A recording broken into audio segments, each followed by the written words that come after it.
ونحن على ذلك لمن الشاهدين ومن الشاكرين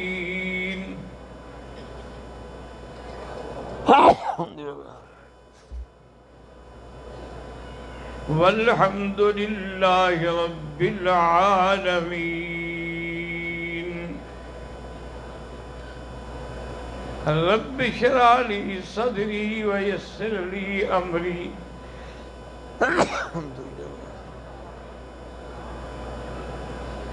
واحلل عقدة من لساني يفقهوا قولي سبحانك لا علم لنا إلا ما علمتنا إنك أنت العليم الحكيم.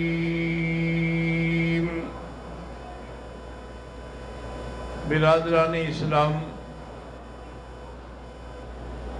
سابقہ دروس میں ہم نے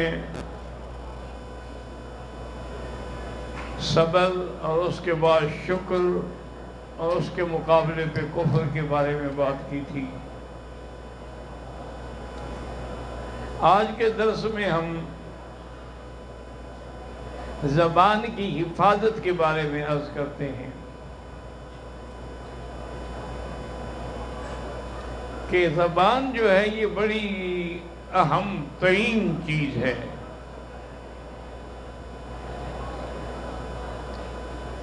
حتیٰ کہ ایک موقع پر امام احمد بن حنبل رحمۃ اللہ علیہ سے کسی نے پوچھا کہ اللہ تبارک و تعالیٰ کی وحدانیت پر دلیل دیں. تو آپ نے فرمایا زبان دیکھی ہے؟ انہوں نے کہا ہاں. انہوں نے کہا ایک ٹکڑا ہے لیکن اسی میں آدمی پنجابی بھی بولتا ہے، اردو بھی بولتا ہے، پشتو بھی بولتا ہے، انگریزی، ہر زبان بول رہی ہے، یہی ایک ٹکڑا. وہ کون سی ذات ہے جس میں اس نے اتنی لغات کو استعمال کرنے کی توفیق رکھی ہے؟ اسی کی ذات جو ہے اسی کو ہم کہتے ہیں کہ وہ خدا ہے اور وحدہ لا شریک ہے. یفعل ما یشاء ویحکم ما یرید ہے. ایک دن میرے آقا نے رحمت دو عالم صلی اللہ علیہ وسلم نے فرمایا کہ من یضمن لی بین لحییہ و بین رجلیہ اضمن لہ الجنہ، او کما قال النبی صلی اللہ علیہ وسلم. اور فرمایا جو بندہ ان دو کے درمیان یعنی زبان اور دو پاؤں کے درمیان یعنی شرمگاہ ان کی ضمانت دے کہ میں غلط استعمال نہیں کروں گا تو اس کی جنت کا میں ذمہ دار ہوں.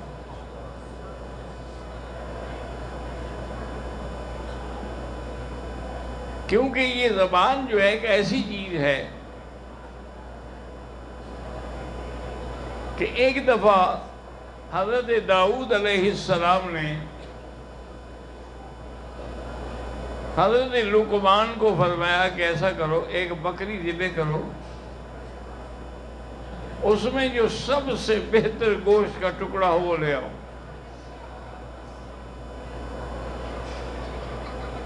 انہوں نے بکری ذبح کی اور اس سے ایک ٹکڑا زبان کا اور دل کا لے آئے.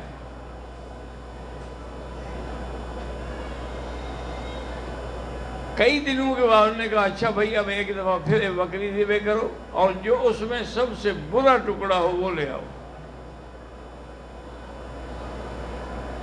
تو پھر بھی انہوں نے وہ زبان اور دل کا ٹکڑا پیش کیا. نے کہا بھی اللہ کے بندے تم پہلے لے آئے ہو یہ سب سے اچھا ہے. اب کہتے ہیں انہوں نے فرمایا کہ اگر یہ صحیح راستے پہ ہے تو پھر سب سے اچھا ہے. اور جہاں تک دل کا تعلق ہے حضور نے فرمایا کہ اذا صلح صلح الجسد کلہ واذا فسدت فسد الجسد کلہ. جب ٹھیک ہو جائے تو سارا بدن ٹھیک ہے اور بگڑ جائے تو گویا کہ سارا بدن بگڑ گیا. اور زبان ہی سے تو اللہ کا ذکر ہوتا ہے. زبان ہی سے نماز ہے، روزہ ہے، ذکر ہے، تلاوت قرآن، سب زبان سے ہو رہا ہے، یہ سب سے اچھی چیز ہے۔ اور اگر خدا نہ کرے اسی زبان کو کوئی غیبت میں، بہتان میں، چغل خوری میں، گالی گلوچ میں استعمال کرے تو سب سے برا ٹکڑا ہے۔ اسی لیے قرآن پاک میں آیا ہے ان الذین یرمون المحصنات المؤمنات الغافلات لعنوا فی الدنیا والآخرہ، کہ جو پاک باز بیویوں پہ تہمت لگاتے ہیں ان پر اللہ کی لعنت ہے، دنیا میں بھی اور آخرت میں بھی، اور تہمت لگانے والوں کو 80 کوڑا مارا جائے گا۔ جس طرح بی بی عائشہ صدیقہ رضی اللہ تعالی عنہا پر جب تہمت لگی تو ان پر 80 کوڑے کی سزا بھی جاری ہوئی۔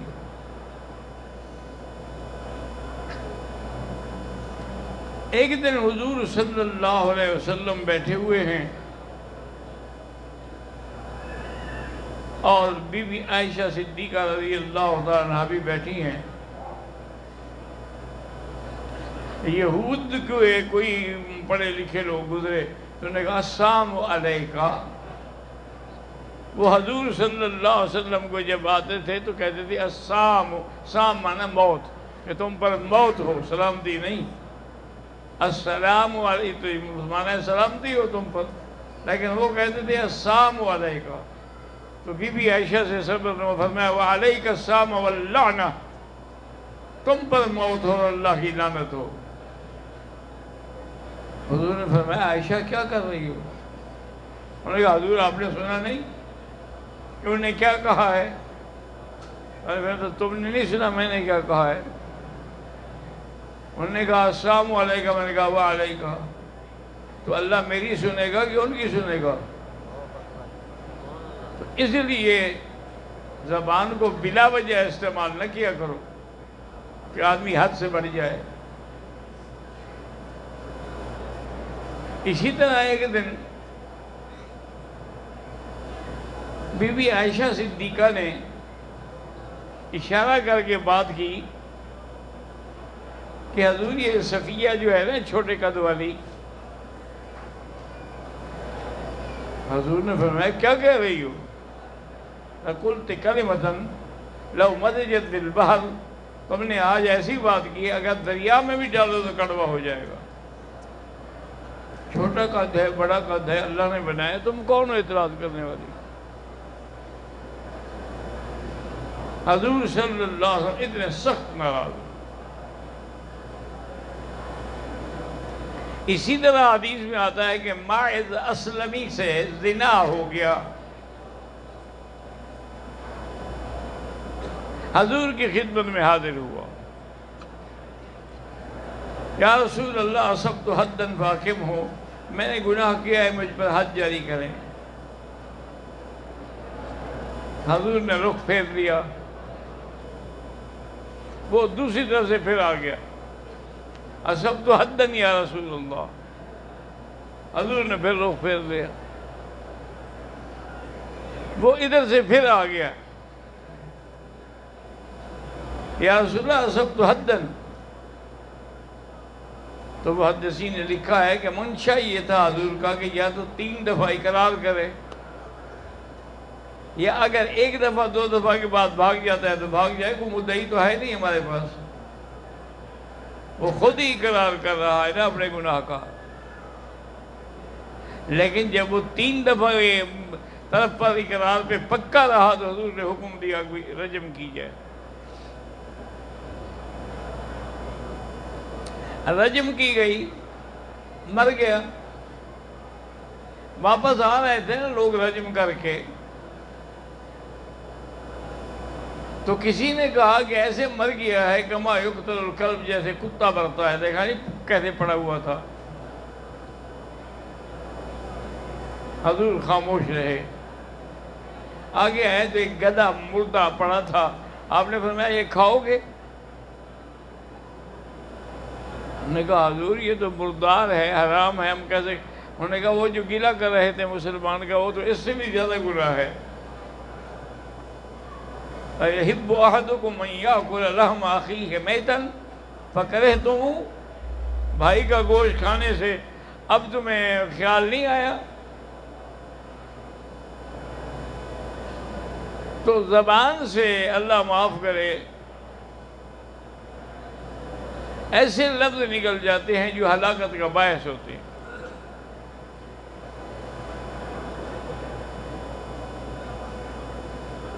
اور کبھی اللہ تبارک و تعالی اسی زبان سے ایسے کلمات خیر نکالتے ہیں کہ آدمی اس سے جنت کا درجہ حاصل کر لیتا ہے۔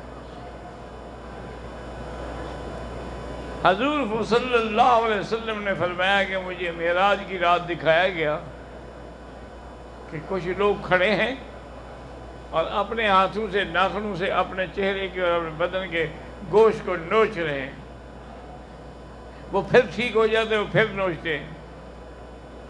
حضور نے فرمایا جبریل یہ کون ہے؟ فرمایا حضور یہ وہ لوگ چغل خور لوگ ہیں جو غیبت کرتے تھے، آج اپنے آپ کو خود سزا دے رہے ہیں۔ اسی لیے حضور نے فرمایا کہ الغیبۃ اشد من الزنا، کسی کی غیبت کرنا جو ہے یہ زنا سے بھی زیادہ گناہ ہے۔ غیبت کا معنی یہ ہوتا ہے کہ آدمی کسی کے بارے میں بات کہے جو اس کو بری لگے، یہ غیبت ہے۔ صحابہ نے پوچھا حضور اگر وہ بات اس میں ہو، مثلا وہ چور ہے، ہم نے کہا چور ہے، وہ شرابی ہے، ہم نے کہا، حضور نے فرمایا اگر اس میں وہ بات ہے تو غیبت ہے، اگر اس میں وہ بات نہ ہو اور تم کہو تو بہتان ہے، وہ تو اس سے بھی زیادہ بڑا جرم ہے۔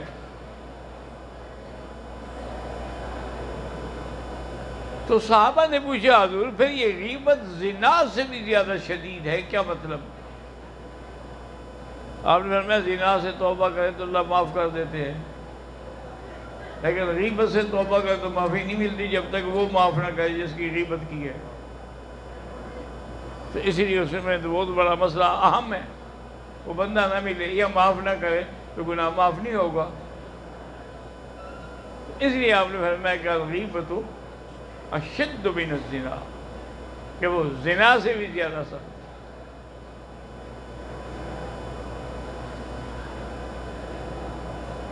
ایک عورت تھی صحابیہ، اس بیچاری کو بخار تھا،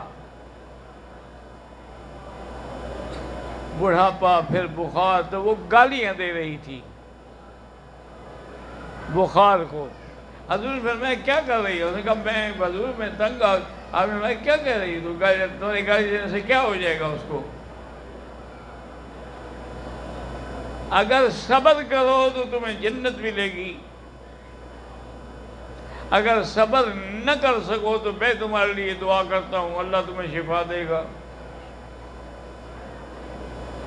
اور نے کہا حضور مجھے جنت ہی چاہیے، میں صبر کروں گی اور میں توبہ کرتی ہوں آپ کے سامنے کہ جو کچھ میں نے اپنی زبان سے غلط لفظ استعمال کیے۔ اسی طرح حضرت عبداللہ ابن المبارک رحمۃ اللہ علیہ نے لکھا ہے کہ میں سفر پہ جا رہا تھا قافلے کے ساتھ، میں نے دیکھا کہ ایک عورت ہے بیچاری اکیلی ہے اور پیدل چل رہی ہے۔ میں اس کے قریب گیا، میں نے اس کو سلام کیا تو اس نے مجھے جواب دینے کے بجائے فرمایا سلام قولا من رب الرحیم، قرآن کی آیت پڑھی۔ میں نے کہا بی بی تمہارا نام کیا؟ فرمایا واذکر فی الکتاب مریم، اشارہ ہو گیا کہ میرا نام مریم ہے۔ میں نے پوچھا آپ کی اولاد ہے؟ فرمایا المال والبنون زینت الحیات الدنیا۔ میں نے کہا تمہارے اولاد کا نام کیا ہے؟ کہا واذکر فی الکتاب ابراہیم۔ وَهَبْنَا لَهُ إِسْحَاقَ وَيَعْقُوبَ۔ میں نے کہا اماں میرے سفر میں کھانا میرے پاس ہے، میں کھانا لے آتا ہوں، کھانا کھا لیں، سفر میں اکیلے آپ آ رہی ہیں۔ جب میں نے کھانا کھولا تو کہا وَأَتِمُّ الصِّيَامَ إِلَى اللَّيْلِ، کہ میں تو روزے سے ہوں، روزہ تو اپنے وقت پہ کھلے گا۔ پھر کہتے ہیں میں نے سواری کو بٹھایا، بی بی کو سوار کیا تو اس نے کہا سبحان الذی سخر لنا ھذا وما كنا له مقرنین۔ اب ہم منزل پہ پہنچ گئے، اس کے اولاد بھی آ گئی، بیٹے بھی آ گئے، سب آ گئے۔ ہم نے ان کے بیٹوں سے پوچھا کہ کیا بات کیا ہے کہ ہم 2-3 دن سے اکٹھے ہیں، بعض سوائے قرآن شریف کے یہ کوئی جواب ہی نہیں۔ انہوں نے کہا حضرت ہم 40 سال سے سن رہے ایسے کبھی قرآن کے علاوہ کوئی لفظ زبان سے نہیں نکالا۔ تو میں نے اس سے کہا کہ بی بی ہر بات پر آپ قرآن کی آیت استعمال کر۔ انہوں نے فرمایا ما یلفظ من قول الا لدیہ رقیب عتید، جو لفظ نکلتا ہے اس پر پہرے لگے ہوئے ہیں فرشتوں کے، اور وہ لکھ رہے ہیں اور قیامت میں محفوظ ہوں گے اللہ کے دربار میں پیش ہوں۔ اس لیے میں کوشش کرتی ہوں کہ میری زبان پہ قرآن ہو، کوئی اور لفظ ہی نہ آئے، کوئی غلطی کر بیٹھوں اور قیامت میں اپنی زبان کی وجہ سے پکڑی جاؤں۔ تو بہرحال اللہ پاک ہمیں اسی طرح بہتان ہے، غیبت ہے، چوری ہے، چغل خوری ہے، ایک دوسرے پر الزام تراشی ہے، ایک دوسرے پر مذاق ہے، ٹھٹھا اڑانا ہے، یہ سب چیزیں جو ہیں آدمی کو ہلاکت میں لے جاتی ہے۔ اللہ ہمیں آپ سب کو بچائے، حفاظت فرمائے۔